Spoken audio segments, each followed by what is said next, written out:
One of the wonderful things about the Championship is that I think we're seeing such a competitive promotion race at the top, which we've not had for a few years.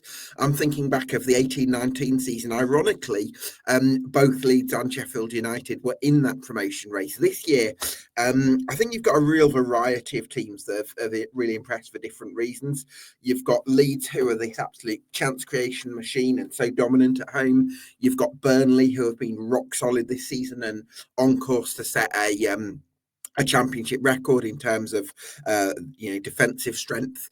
You've got Sheffield United, who have shown a real resilience under Chris Wilder and the sort of leadership that he's shown. And you've also got this Sunderland team that's just jam-packed with incredible, phenomenal talent.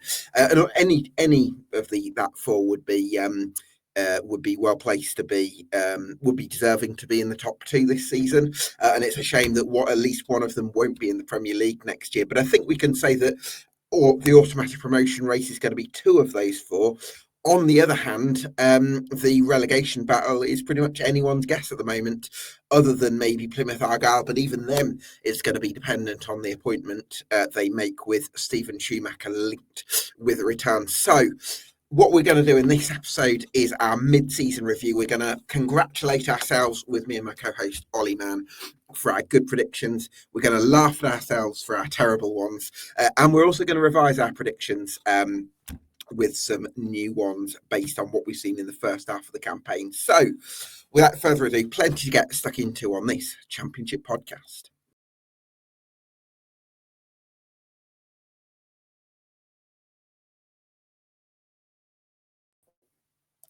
Yes, welcome along to this Championship podcast here on EFL Debate. Get subscribed to us on YouTube and on Spotify because that would help us out a lot. But for now, I'm delighted to be joined by my lovely co-host, Oli Mann, for the first time in 2025. Happy New Year, Oli. Great to see you as always. What have you made of the Championship season so far as a Sheffield United fan? Yeah, it's been a really weird one. It's been a really difficult one because I think, some of those teams up at the top, I had Leeds and Burnley as my top two, so it's quite nice. We talked about congratulating ourselves, and I'll give myself a big old pat in the back because I did predict those two as my top two coming in. But behind them, I've been really shocked by how competitive that other teams have been. I really didn't think United and Sunderland in particular would be as close to this race as that. I think there's been some real shocks in terms of overperformance. I'm looking at, we'll get into it, but I'm looking at Blackburn, I'm looking at Watford, and who we thought were going to be in that relegation battle really look to be miles away from it. They seem to be well clear. So how exciting the relegation battle is. I think you summed it up perfectly. Anybody could go down at this stage. You could give me a name from 10 teams and I'd go, yeah, that sounds about right. Actually, I could see them going down because it's just so competitive at the bottom. And I think it's going to be a really, really exciting second half of the season because, like you say, lots to play for at the top, lots to play for at the bottom. And even the playoffs, anybody could finish sixth. I reckon everybody will be looking at that position thinking, yeah, we could go on a run and get that. So much to play for. And I think it's going to be a really exciting sort of end to this season. Do you know what I'm really excited about, Oli? Normally what you see is the teams down the bottom are going to increase their points per game in the second half of the season because the stakes get higher and maybe the stakes also get lower for the mid-table side. So it tends to reduce. But at the moment, already the teams in the relegation battle, other than Plymouth Argyle, are pretty close to averaging 1 point per game. So I predict that it's going to be a relatively high points tally required to stay up. A little bit like maybe we had in the 12-13 campaign where I think Peterborough went down with 53 or something along those lines. So what I'm really excited about is I think the relegation battle is going to involve lots and lots of teams. So then I think there's also going to be lots of teams that are possibly taking points off the big teams and the playoff contenders as well. So it's shaping up for a glorious second half of the season from a neutral perspective. Yeah, I think it's going to be fantastic. And I think you're right with that shout about how many points it's going to take to get relegated because to guarantee that if you said to me, you've got 50 points, do you think that you're safe?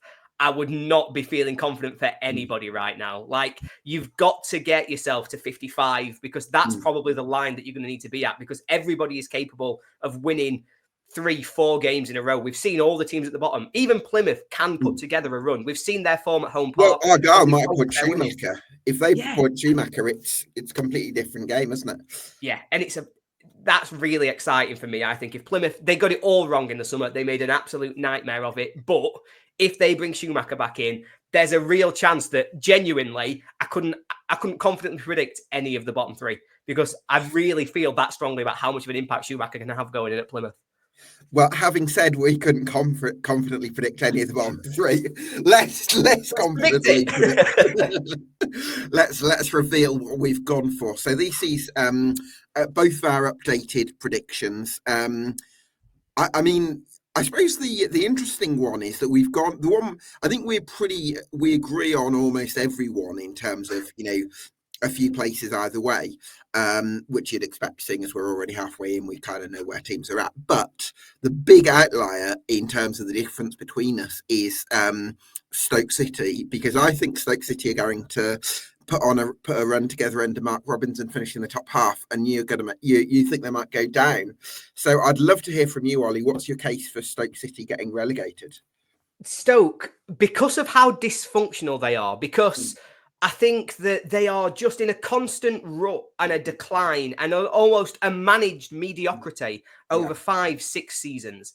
And eventually that mediocrity just seeps into the entire club. And we've seen it already this season. They actually started okay under Schumacher. It wasn't pulling up any trees, but they were fine. They've then made this decision to get rid of him and bring in Pelach, and that has just not worked at all. That was a disaster of an appointment. It's seen them drop towards the relegation zone. I really like Mark Robins. I think Mark Robins is a fantastic manager, but I just don't really have any confidence that anybody can get it right at Stoke. I just think the club from top to bottom needs a complete reset, and maybe a relegation is actually the thing they need in the long run. But I'm looking at the other teams around them, and I'm looking at Oxford, and I'm saying, right, they've started to turn it on. They're getting better. They're looking to improve. I'm looking at Cardiff, and I'm thinking, well, Reitzer made a really big immediate impact, but they're stagnating. They're another one who were in my thoughts, but who I thought would be better than Stoke. I just couldn't pick anybody else who I thought had more question marks about them, because beyond Mark Robins, I don't see any reason for positivity at Stoke. I really just think they're a team that aren't built for this battle, that weren't prepared for a relegation battle. And as they see themselves dragged in, I think they're all panicking, everybody at the club. And I think that is just a recipe for disaster. So I'm really worried that it's not really about a manager or about an individual. This is about the club itself. And I just feel like they're in a constant state of mediocrity, and you can't ride that wave for too long without it being a complete disaster. By the way, I love the word mediocrity when it's pronounced in a South Yorkshire accent. We do our best for wordsmiths. No, look, Ollie, you make some brilliant points. I think Stoke City, since they've come down to the Championship, have thrown away about £150 million if you include transfer fees and player wages. Luckily, they do have wealthy owners, so they do have some leeway in that regard because of the Coates family, but it's a massive worry for me in terms of the infrastructure. But that's part of why I quite like the Mark Robins appointment, because as much as you want to back your sporting director in Jonathan Walters to oversee the club and make the right decisions, he's very inexperienced and he doesn't have an amazing reputation sort of elsewhere in the game. As a sporting director, he might continue. He might do that in future, but at the moment, that's not. He's very inexperienced, and what I think Mark Robins brings is a real pedigree in terms of knowing how to run a club, in the sense that that's kind of what he had to do at Coventry City, and I think he's a big picture manager. So he'll be looking to James Rowberry and to Nevin as the coaches to sort of be on the grass and focusing on the detail with the players, and Mark Robins will and I think it's that sort of impact and how we can assess the trajectory of the club culturally and strategically that I think is going to make a difference for Stoke.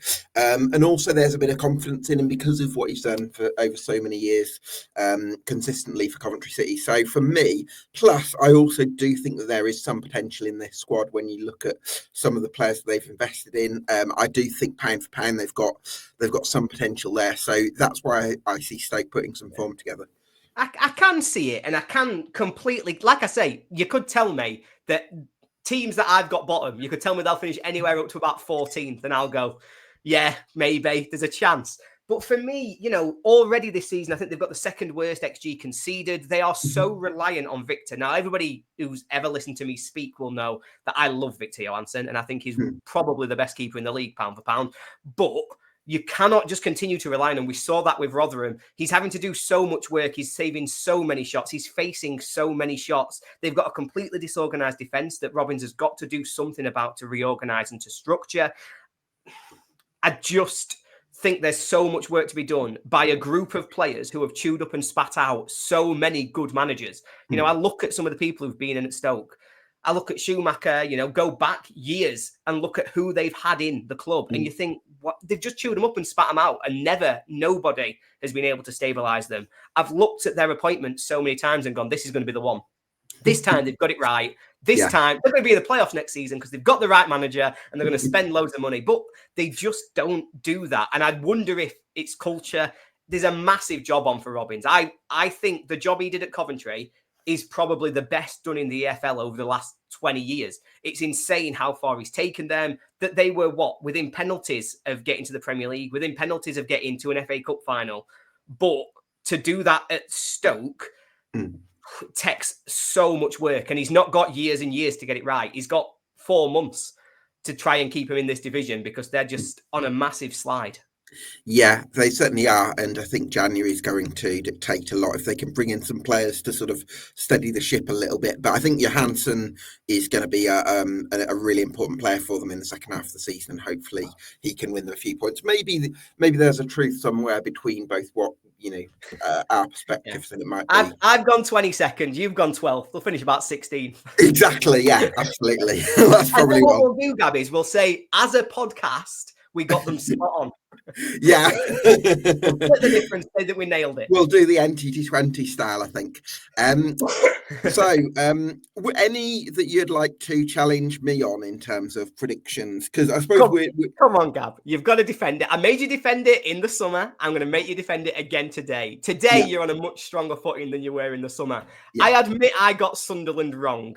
Okay. But tell me, please, why you still think they're going to win the league. Well, it's partly that I like to sort of copyright my predictions, so that if it happens, I've never wavered from it. No, I think, joking aside, I think that there's some phenomenal talent in that squad. Like, I think Chris Rigg and Joe Bellingham are 2 players who I think are on an extraordinary upward curve. And I've got a huge amount of confidence that that's going to continue in the second half of the season. I think that they've managed some periods where they've been without a few key players and injuries have struck, and they've shown that ability to dig in and get a point from somewhere, or manage to grind out a 1-0 win when they've needed to. I think the fact that it's a squad that's grown together over the last couple of years makes a big difference as well. I expect them, I think they've already got a pretty clear best 11 whilst also having a few players on the bench that can make a difference, and I expect them to strengthen it in January. Massive fan of Dennis Serkin. I think he's had a great season so far at left back. Chris Mepham as well has been brilliant. You look at I think Regis Lebris, as much as he's tried to keep a consistent best 11, he's also showed some adaptability because he paired Mayenda with Wilson Isidore last time out, and that worked really well because Mayenda fed Isidore, a little bit like a 2 up top, if you like. So I think there's some flexibility that Lebris has shown. I'm really happy with what I've seen so far from Sunderland, and I expect that to continue in the second half of the season. It's interesting because I came into the summer and I had Sunderland 10th. I got that all wrong. Hands up. And do you know what? 10th would have been a fair prediction. Yeah. So now I'm then looking at them, but I've still got them 4th. Of this pack of 4 that are at the top, I've still got Sunderland sitting 4th. Mm-hmm. And I look back at my notes in the summer, and my key questions were, in terms of the Sunderland squad, they look okay, quite young. Are the young players going to be able to step up? There's a big tick in the box there. Those players have stepped up massively. They've overcome that kind of age barrier, and they look really, really strong, really talented. So much to go. Unproven manager. Well, Regis Lebris so far, fantastic job he's done getting them to this stage. I think I'm not willing to give the full tick because obviously there's a lot of the season left to go. But again, they've basically answered a lot of that question mark. The final question mark for me, though, still stays there. And that was, I said in the summer, I don't know if they've got enough goals in this squad. And I now look at Sunderland where they are now, and I think they've got 2 fantastic players who can play up front in Isidore and Mayenda. Mhm. But I also look at Mayenda, who plays a lot of games, and the amount of big chances that they're missing, that they're not taking, I think will be what probably comes back to bite them in those really, really key moments. I think that is, if someone could say to me that Isidore and Mayenda will play every game, that both of them will be fit, but also that they will take their XG. They won't underperform. They'll be exactly on where they need to be. I would probably buy into it a lot more, but I just think there's a gap there for me. I still think there's just that final piece of the puzzle is two fantastic players, but are they fantastic goal scorers? And I'm still not certain. Yeah, it's a great point, isn't it? I mean, it hasn't been helped, I think, by the challenges that they've had on the left because Jack Clark, went into the season as their star man. He went to Ipswich, and then Romain Mundell did brilliantly, and then he got injured, and then Tommy Watson did brilliantly, and then he got injured. So it's been a difficult. I think they've had to play Adil Ayakishe on the left last time out, and he was somebody who actually Regis Lebris wasn't a big fan of in his time at Lorient. So that shows they are a little bit limited there. So they could do with maybe looking at that area, or depending on how the injury situation is, depending on Mundell's return. So that's going to make a big difference, isn't it? And whether Patrick Roberts can, because I don't think off the top of my head Roberts has scored too many goals, has he? No, he's not. So maybe that.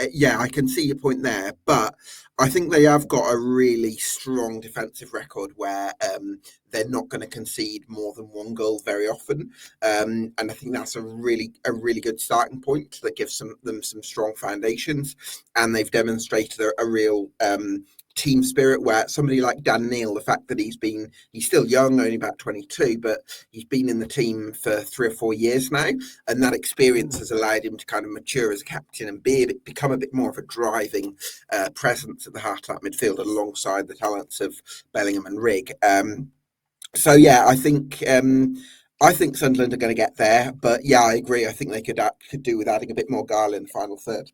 No, I can completely see it. But let's stretch this one out then, because I think this one encompasses 4 teams that it's worth talking about. So if Sunderland are top, what do you think holds Leeds back? Because for me, I thought this was the most easy prediction I'm going to make all season. I thought Leeds passed the eye test as the best team in the league. I then checked the stats. They've got the best attacking stats in the league, most chances created, most XG, most shots on target. They've actually got the best defensive stats in the league in terms of the XG conceded and the chances that they're giving away. They've got the best squad that I can see in terms of going player for player. I also think they've got a manager who's got experience having won this league twice. Obviously, there is one big question mark in Leeds' team, and that is the goalkeeper. Is that what do you think is Leeds' gap? Is it just that you don't think Meslier is good enough and that's how they can be overhauled? Because for me, I go every week and I think I just don't see how Leeds ever drop any points. I know they do, and I know they've got these ricks in them, and I know they do have this mentality potential issue. But for me, they're runaway the best team in the league, and I actually think they'll win the league by a lot of points. I think they'll be clear come the end. It's interesting. I can see why you'd go with that because they have been very strong. I think there's a few factors as to why. By the way, I'm saying Leeds get my top 2. You have got them second. Yeah, exactly. Yeah. The goalkeeper situation, I think, is a problem because then it becomes more than just the shot-stopping ability of the goalkeeper and the individual sort of issues that can create in terms of the one at Sunderland or the one at Hull at the weekend. I think there might have been a mistake at Preston as well. But also, and that's dropped them sort of 6 points in games that they could have had more from, so 3 points instead of 9. And the other factor I would, but also the sort of knock-on effect of that is the nervousness around the goalkeeping situation in terms of how that affects the defence when they're sort of looking over their shoulder at the goalkeeper. And then that affects the confidence of the goalkeeper. So it's a bit of a vicious cycle. And then it also affects the opposition team because they feel like, if we can get some shots away at him, then it gives them some encouragement. So it depends a lot for me on how Leeds look to address that in January. You look like Do you think they'll put Darlow in? Say again? Do you think they'll put Darlow in? Do you understand why they've not put Darlow in already? I'm very surprised. I can't believe he's not. There must be some reason for it. He must train horrendously because I can't see any other reason. Like Weeks ago, I was saying, just put Darlow in. Like, surely this solves all of your problems. You've got a really good number 2 keeper. Give him a chance, let him develop through. Because, that's the only do you know problem I what, see. Ollie? I also think that would probably benefit Meslier as well, because that it gets to a point where it becomes so intense and the pressure on him is so much. He almost needs taking out of the firing line and a chance to sort of take a breather, if you like. So, I think the goalkeeping situation's got to be addressed in January, but it's whether they get the right goalkeeper in.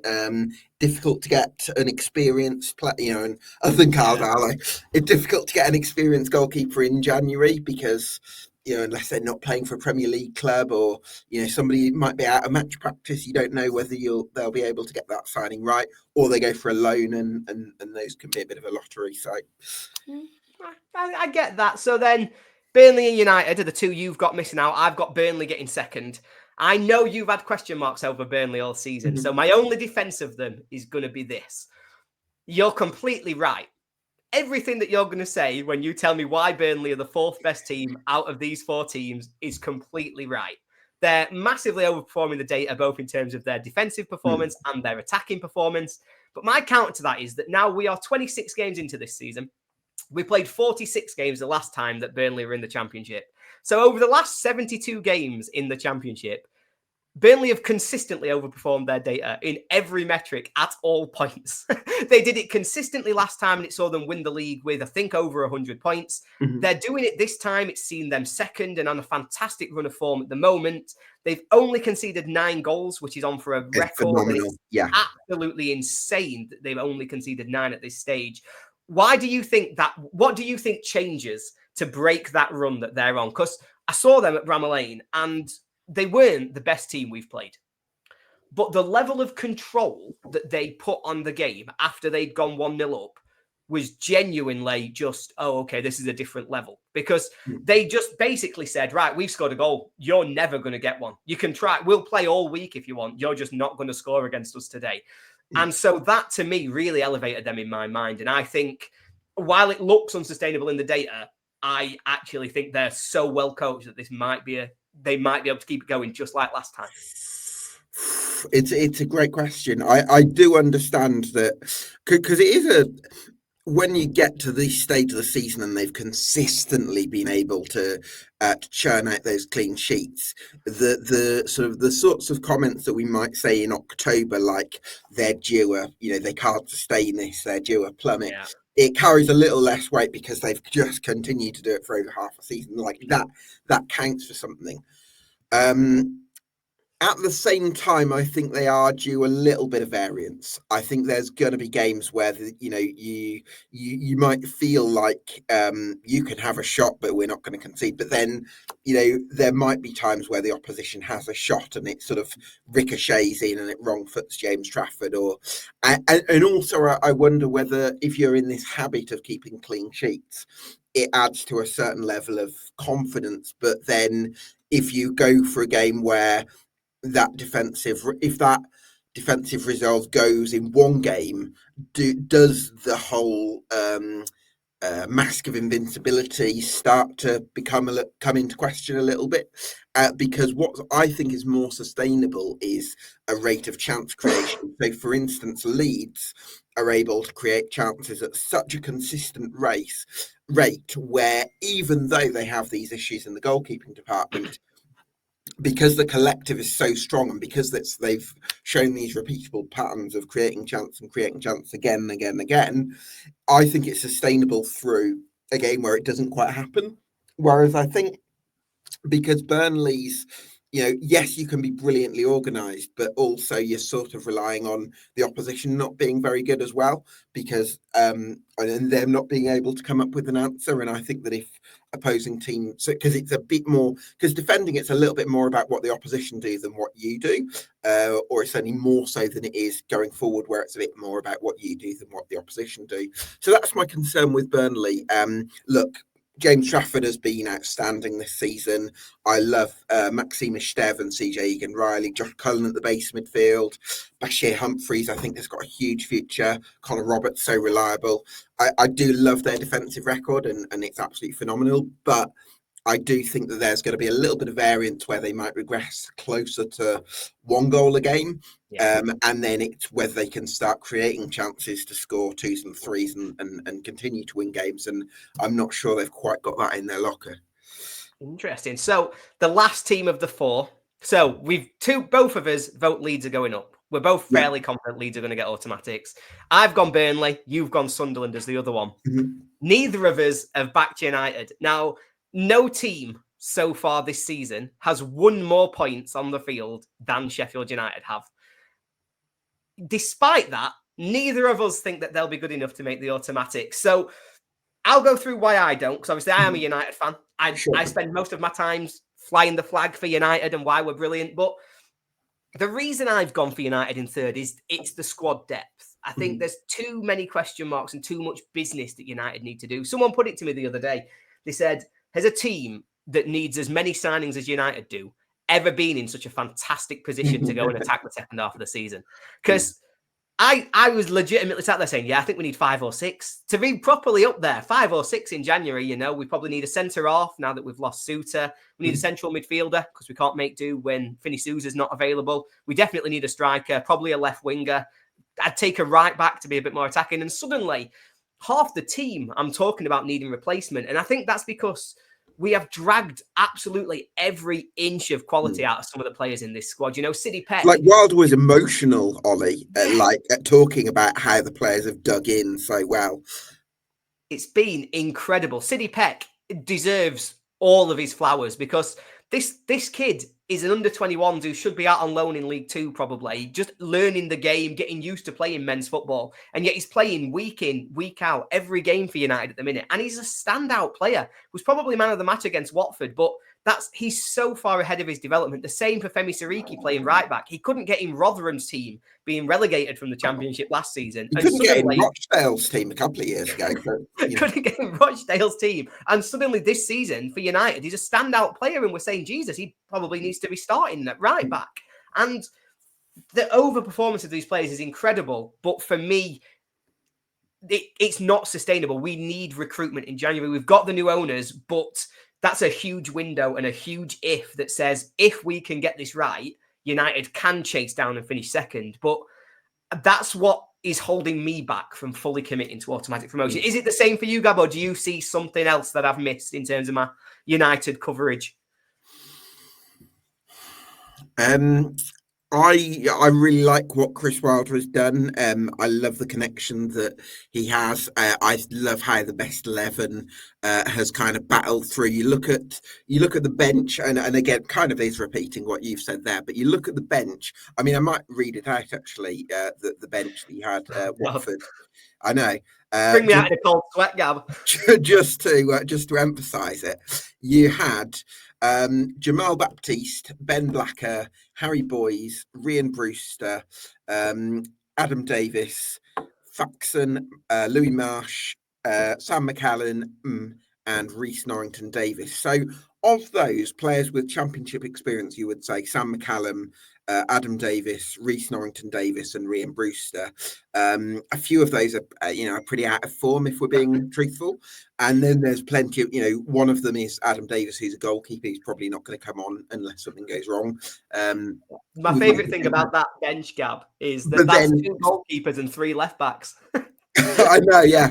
But then also, Baptiste, Blacker, Boyes, Faxon, they've all come through the youth system. I mean, Harry Boyes isn't that young because he has had a few loans now at Solihull Moors, Wycombe Wanderers and Lincoln City. So, he's a little bit further along, but it is very limited. So that's, in terms of the strength of the bench, I mean, I don't know whether you've got a few players to come back like Oli Arblaster and Vinicius Souza that can make a difference. Yeah, there's 5 coming back in. So Arblaster's out for the season, unfortunately. He's just completely done for the season. But in terms of players, so for Norwich, I think we're expecting to have back into that Vinicius Souza, Tyrese Campbell. Kiefer Moore wasn't there on Saturday, so hopefully he'll be back in as well.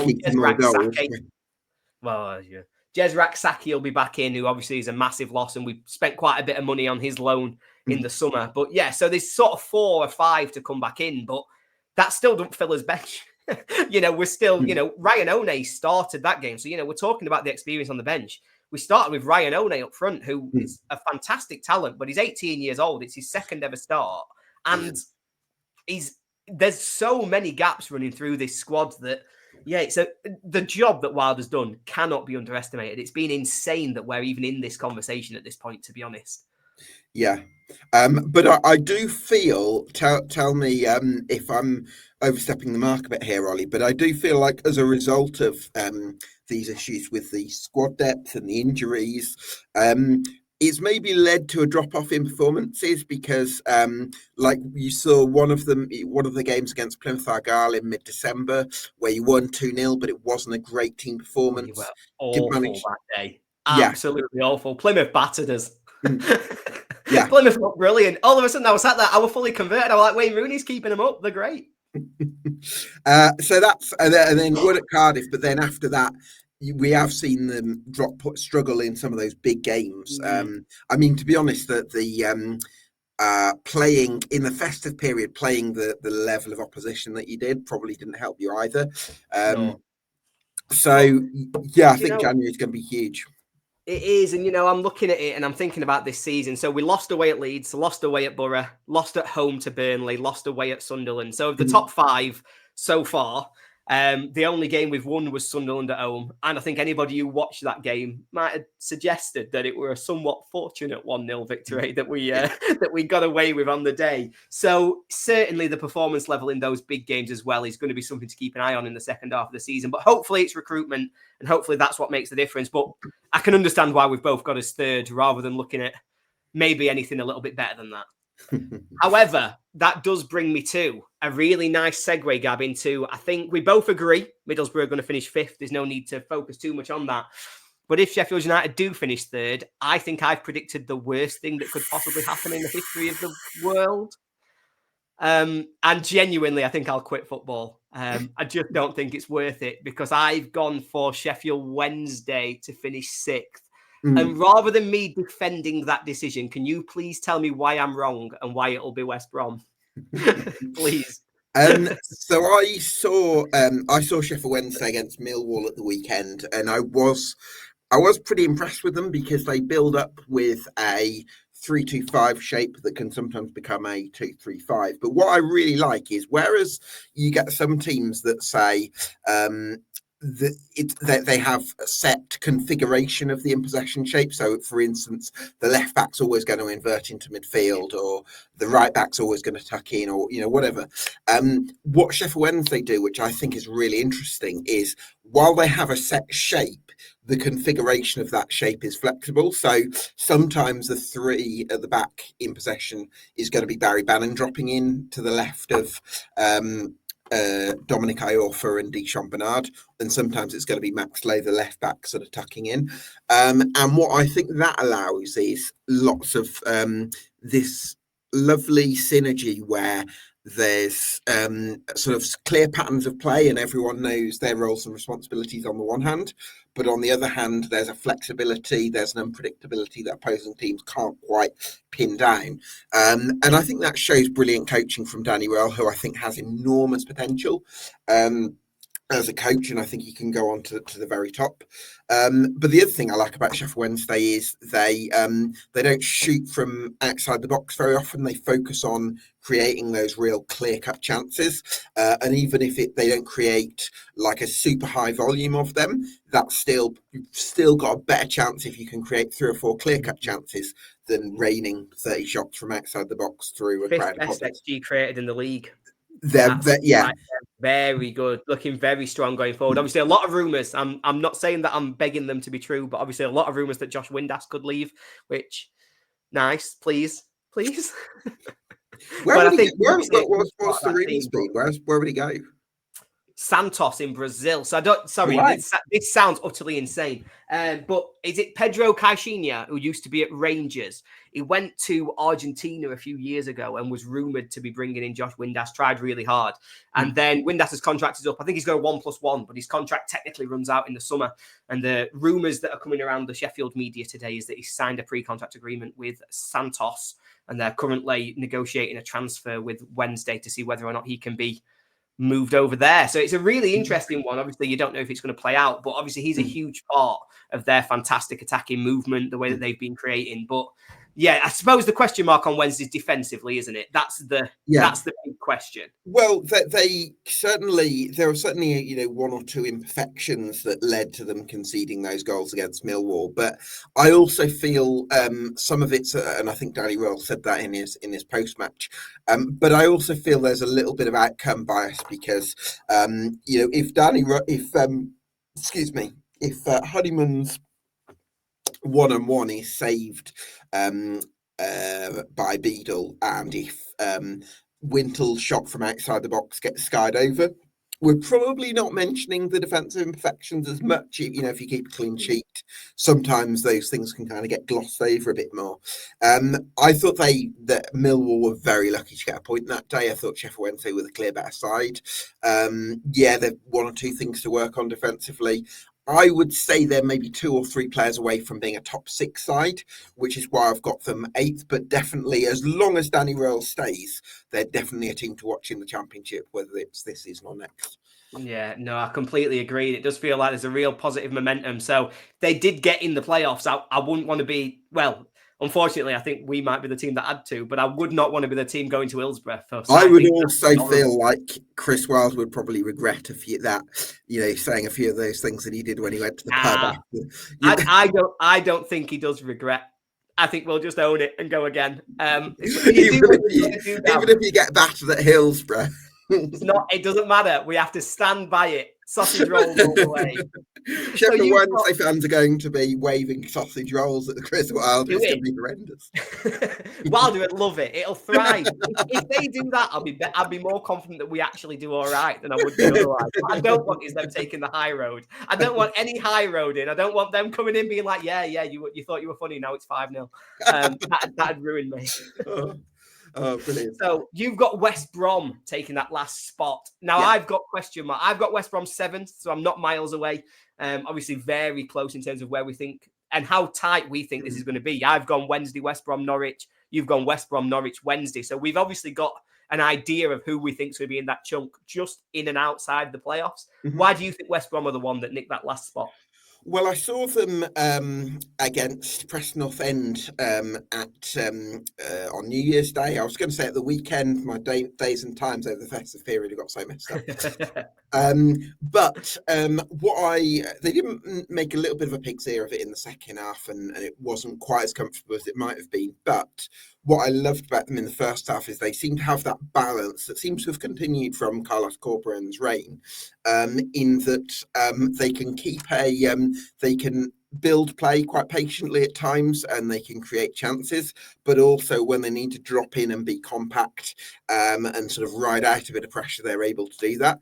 And I think that sort of balance is a trait of the Carlos Corberan side. Now, of course, Corberan's gone to Valencia. I'm almost wondering whether until the end of the season, having an internal appointment until the end of the season might actually work for West Brom, because what I'd worry about is if they appointed somebody like Luke Williams, who is maybe less defensive focused as a coach, they would actually lose aspects of the solidity that has allowed them to avoid defeats so rarely under Carlos Corberan, and they would maybe lose some of that balance.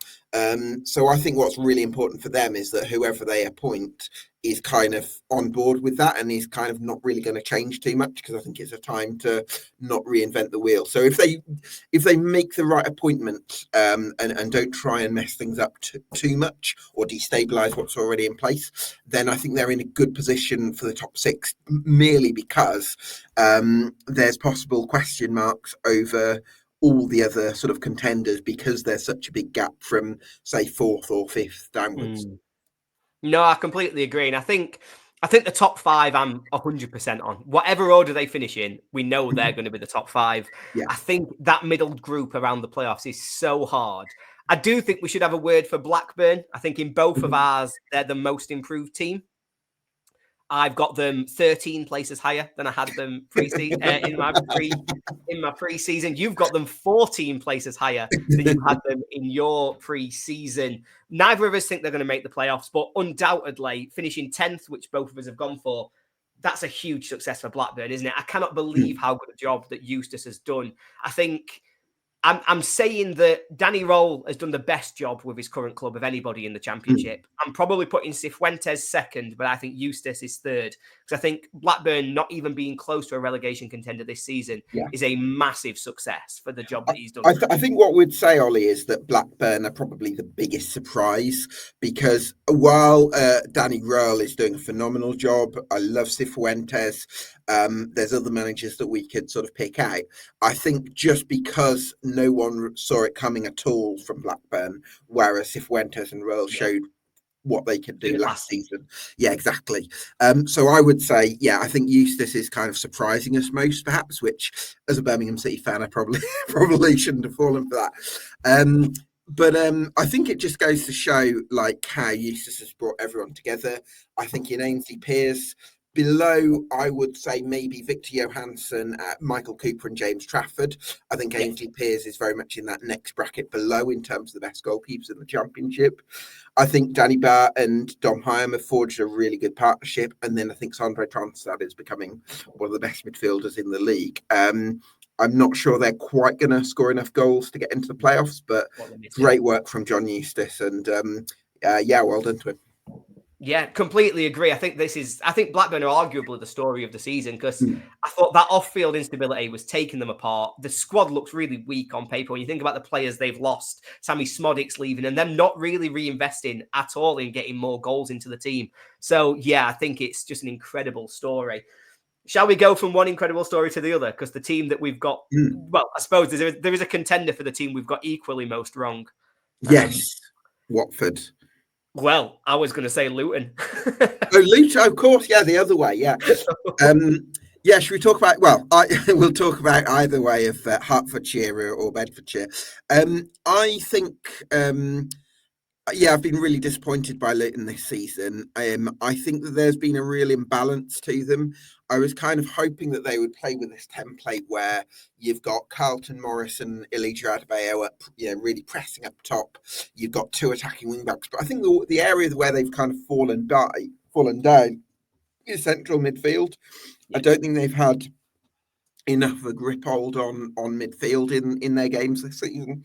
I think when they press teams into submission at home, they can sometimes do that quite well because they play with sort of three attacking players, but then I think away from home they seem to just get completely overrun in midfield, and I don't think Rob Edwards has got the balance right all season. So I mean that's a massive disappointment for me. I had Luton 5th before the season. I think you had them 4th. So I think I've got Sheffield United and Luton completely the wrong way around this year.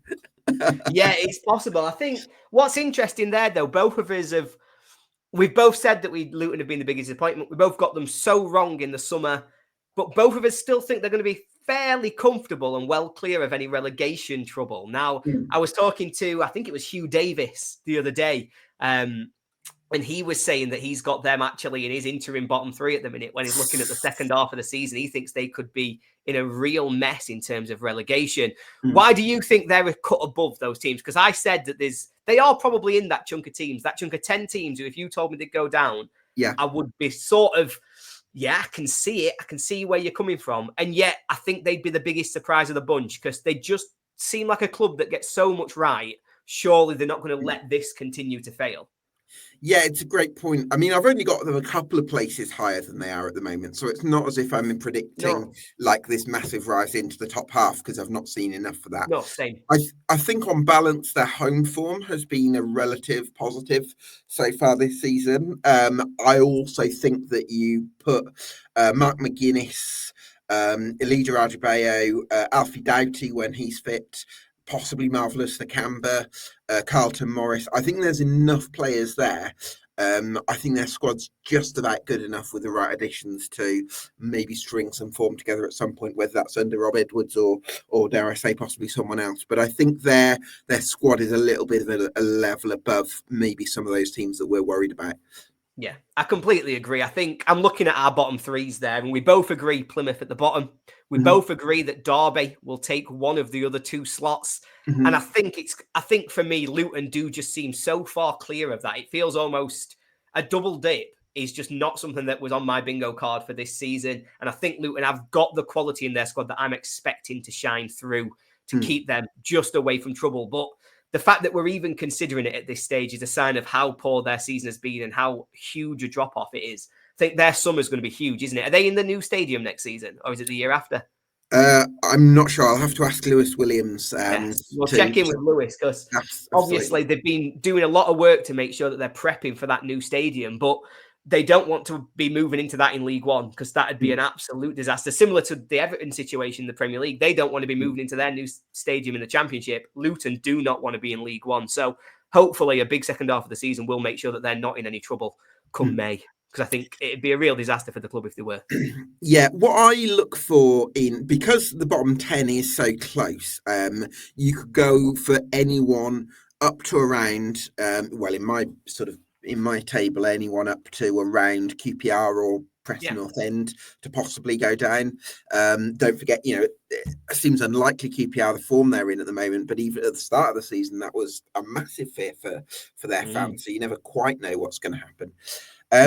What I like to look for is either these incredibly talented coaches like Ruben Selles, who's been honing his craft since he was 16 years of age, and has that massive head start on those sort of high-profile ex-players. Or you go for your experienced championship managers like your Mark Robbinses or your Gary Rowett's that you're just super confident in. So that's kind of the thought process that I look at. And I suppose we don't know yet who Plymouth Argyle have got as manager, so if they appoint Schumacher, that might change. But Cardiff have got Omar Ritza, who I think is a decent coach, but I think they've got fitness issues. Derby, I'm concerned about because I don't know if I have enough trust in Paul Warne at this level. Love him in League One, but at this level, I think there's a Yeah. question mark. Whereas you look at somebody like Gary Rowett, who's done it season in, season out, you just can't go against him, can you? No, I completely get it. You know what? I think of all of my predictions, and this feels harsh, and I don't mean it in the harsh way it sounds, but the prediction I hate the most of all the ones I've made is Oxford to stay up. I Mm, really hate it. I really wish that I wasn't predicting it and that wasn't what I believed because Des Buckingham did such a fantastic job. yeah. A boyhood Oxford man who'd been there for so long, did an incredible job getting him in the championship, deserved all of the patience, all of the time to really craft his squad, to really work with this as a long-term project at Oxford. The fact that he got the sack really doesn't sit right with me. It really just Mm, feels like that's exactly what you don't want to see in football. And I mm, really don't want to see it rewarded. And yet, I really think it will be because I think yeah. Gary Rowett is a fantastic appointment. I think he's a step up. I think he'll Mm, get the most out of this squad. You can see from the start that he's made mm, that he's just had an immediate impact in getting them to be more competitive, to be better. And I know for a fact that I would not be sat here if Des Buckingham was manager predicting that they'd stay up. They would have been mm, probably 24th in my prediction if he was still the manager. yeah. And I hate the fact that that's true. But Gary Rowett, we know what he's doing, and it's probably going to be proved to be the right decision. But I'm just really angry that it is. Yeah, I know exactly where you're coming from. I think there's a bigger range in the long-term future of Des Buckingham than for Gary Rowett because Gary Rowett's always going to be a consistent 7 or 8 out of 10 championship manager. Yeah, I don't think he's necessarily, excuse me, I don't think he's necessarily going to do it in the Premier League or make amazing waves at the top of the game because I think at that stage it just feels unlikely, doesn't it? Whereas I think Des Buckingham, I think the sky is the limit for him because of the potential he's shown. Like I've talked about, coaching for 20 years, and I think he yeah, probably made a mistake not going on holiday after the playoff final win over yeah. Bolton Take a Wanderers and break. maybe giving himself. So yeah, I think Des Buckingham could be anything in his managerial career, but what Oxford need at the moment probably isn't a manager who could be anything. They need a manager who they You know know they what you can get. rely on, and I think they can rely on Gary Rowett because I've seen it with my own eyes. Yeah. No, I agree. It just makes me very I sad, know, Gav. It yeah, just makes me sad. On Derby, so Derby fans might feel, anybody who's a Derby fan watching, they might feel a little bit hard done to. You know, they've had a pretty good start to the sure, season. this first 26 games, they've done really well. That home record looks really strong as well. Their underlying metrics are competitive.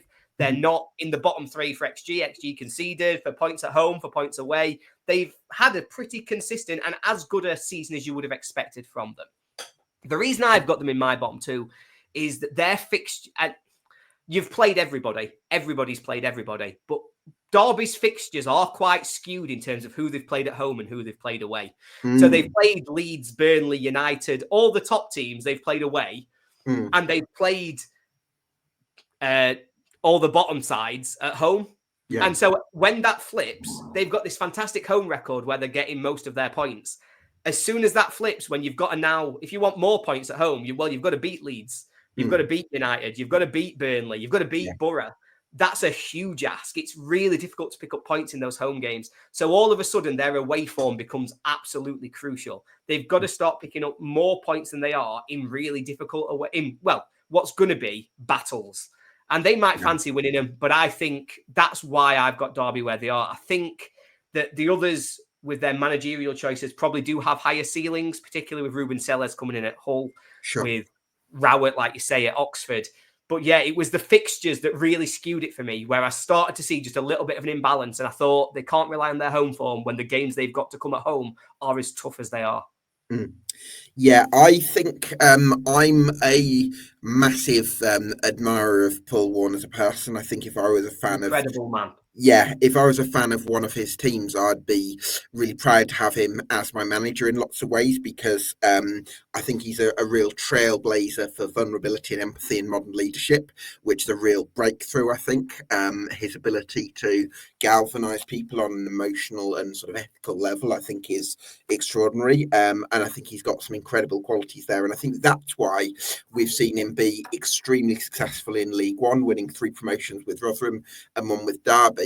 I think once you get into the Championship, you come up against maybe a different level of coach. Either the coaches who have been studying since they were 16 and just super incisive and detailed and meticulous in the way they work on a technical level, or these experienced managers who have been there, seen it and done it for however long. And I don't know I don't know quite from a technical and tactical level how Paul Warne kind of stacks up to that. And that's why I'm a bit apprehensive about Derby, given, although they're in a decent position at the moment, they've actually also only won 3 of their last 17, plus those points that you make about their home fixtures in the second half of the season, I think could see them slide in there. So, yeah, I'm worried about Derby. Yeah, no, I completely agree. So we've sorted that. So top 4, we know who they are. You think Leeds are going up. I think Leeds are going up. Then you've gone Sunderland. I've gone Burnley. I've got Wednesday in the playoffs. You've got West Brom in the playoffs. Bottom 3, we've both got Plymouth bottom. I've got Derby. You've got Derby going down. Then you've got Cardiff and I've got Stoke. They're the key areas, but I've got one question, Gab. Which prediction are you most embarrassed about? We've talked about the 2 that we've got most wrong, but I'm not embarrassed about getting those wrong. I think everybody would have got those wrong. Which one are you embarrassed that you got wrong? Sheffield United. I thought you were going to say that. Yeah, it is one of them that when we look back on it, I've got United 6. Do you know what? Like Vinicius Souza being in one of the best midfielders in the Championship, you wanted him gone in the summer. I was expecting him to be hounded out as a disgrace to the Red and White Wizards, and all of a sudden he's. But yeah, look, Sheffield United have been brilliant, and I've got them and Luton completely the wrong way around. Yeah, and I think it was one of them where, and to be honest, when you said it in the summer, I think we did this and I was like, yeah, I get it, I get why you've got United that low. There's so many. And, we've talked about those weaknesses. Like if you sat looking at the squad in the summer, no one sat there going, I'll tell you what, Vinny Souza and Sidney Peck's going to be best midfield in the league. Like, you're just not predicting that at all. So, they do look a massive outlier on your list. Right. At least the ones I've got drastically wrong are generally mid-table, so nobody cares. Which one, if you had to say one that you're most embarrassed about? Watford, really? I think we both got Watford a quite bit wrong. Yeah. And you know what it is, though? I think I got suckered in. I got suckered into this narrative that had built with everybody. Because I even look at their squad and I'm thinking, that's a that's a pretty good. Like, we played them the other day. I was terrified. I was like, they've got Czech Patenzi on one wing, they've got Barr on the other wing, Bio up the middle. I'm looking at the defence and it's pretty solid. So I think I bought into a narrative on Watford rather than doing my own sort of analysis. I think that's what I've learned more than anything, because I think I got suckered for that. Yeah, I mean, I suppose Quadro Bar was completely no one saw Quadro Bar having the season because he was completely in the fringes, wasn't he? And even somebody like Fakun Bayo, what you wouldn't have expected him to be one of the Championship's top goal scorers this season, because he wasn't prolific previously. And you sign players like Sissoko, and with the attitude question mark, you make him captain, and it could have gone wrong. But I think Tom Cleverley seems to have maximised their strengths and built something very quickly there. So look, Watford have been good, and hopefully they can start and end the season with the same manager in charge, which would be a step forward. It'd be something new, wouldn't it? I think that's it. I think we all just thought, Watford will sack a manager soon. They'll be fine. They'll implode again at some point. Don't worry about it. There's still time. There's still time. It's only January, so they could have another 3 managers between now and May. But yeah, I'm annoyed about my Watford prediction, because I had them getting relegated, I think, or at least very, very close to. And yeah, I feel a bit silly for it. Yeah. One final question from me, Ollie. What's your take? How do you think Frank Lampard is going to do at Coventry? Not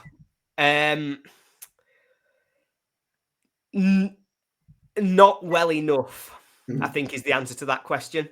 Not well enough. I think that, we touched on Mark Robins earlier and what a fantastic job he'd done.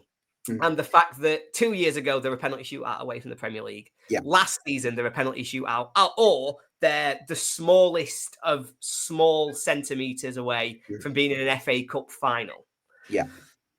We know they start slowly, but under Robins, there's a lot of confidence that they get up ahead of steam. And once they get going, they're an excellent team. Frank Lampard, I think, will do fine. I think he'll do par for the course. I think he will deliver you a 12th placed finish. I think next season, he'll probably deliver you an 8th placed finish. I think he will be able to get you to an acceptable level, but I don't think he's ever going to be able to get you overperforming. I don't think he's going to get them pushing for the top 2. I don't think he's going to get them challenging those top places where Coventry obviously want to be, and where after the last few seasons, they'll really think they deserve to be. I don't think he guarantees you a playoff spot. I think he makes you a potential challenger, whereas I think under Mark Robins, I always thought they will be in there. And I think it's a downgrade. I think they've downgraded from where they were this time last year. That's my concern. Yeah, interesting. I agree. I don't know if I'm not sure I would.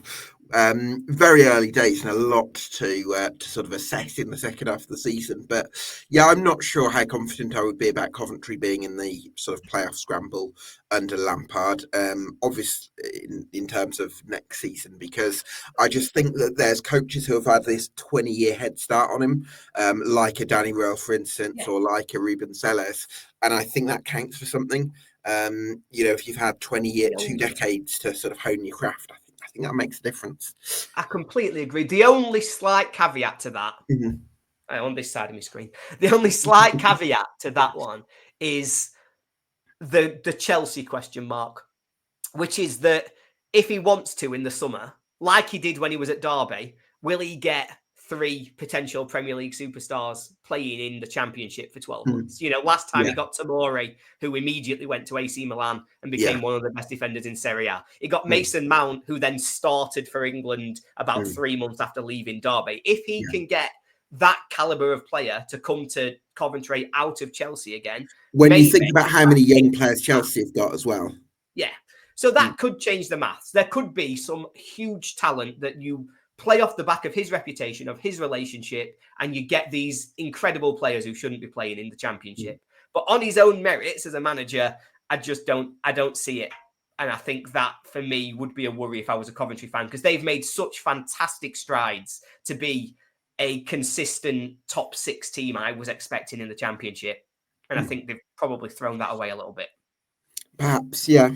Well, listen, I think I've had a lot of fun discussing all the teams. I loved it. Yeah, really Love enjoyed doing it. it. One of my favourite pods.